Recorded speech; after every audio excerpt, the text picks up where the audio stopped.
یہی کلمہ حضرت عمر بن الخطاب نے پڑھا تھا، یہی کلمہ حضرت صدیق اکبر نے پڑھا تھا، یہی کلمہ حضرت عثمان بن نورین نے پڑھا تھا، یہی کلمہ حضرت علی کرم اللہ وجہہ نے پڑھا تھا، یہی کلمہ خلفائے راشدین نے پڑھا تھا، یہی کلمہ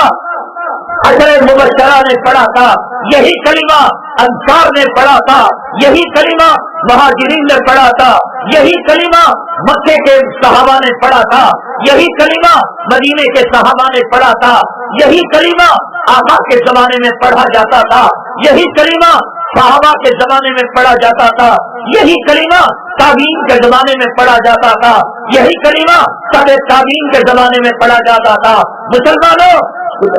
اللہ کے لیے بتاؤ، کلمہ بدل گیا، قرآن بدل گیا، درود بدل گیا، قبلہ بدل گیا، کعبہ بدل گیا، حجر اسود بدل گیا، مینا بدل گیا، مزدلفہ بدل گیا، عرفات بدل گیا،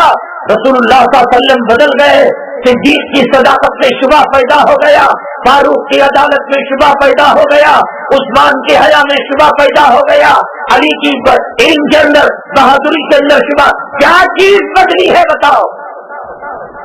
کہ جب ہمارے آبا اجداد کہتے تھے کہ منہ طرف خانے کعبہ کے، اور آج کا مسلمان یوں کہتا ہوں منہ طرف بنارس کے، کاشی کے، بترا کے، کیا بدلا؟ کل زمزم کو متبرک سمجھا جاتا تھا، اور آج کوئی کہنے لگے کہ صاحب فلاں ندی کا پانی اور فلاں دریا کا پانی اور فلاں جو ہے جھرنے کا پانی، یہ کیا چیز بدلی بتاؤ؟ احرام بدل گیا، لبیک اللہم لبیک بدل گیا،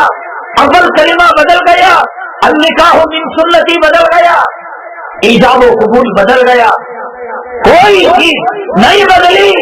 اور قیامت تک آنے والا اللہ کا دشمن، نبی کا دشمن، قرآن کا دشمن، اسلام کا دشمن، مسلمان کا دشمن بدلنا چاہے گا بدل دے گا، بدل جائے گا، لیکن اس کو نہیں بدل پائے گا۔ الحمدو کی دال کی سیج کو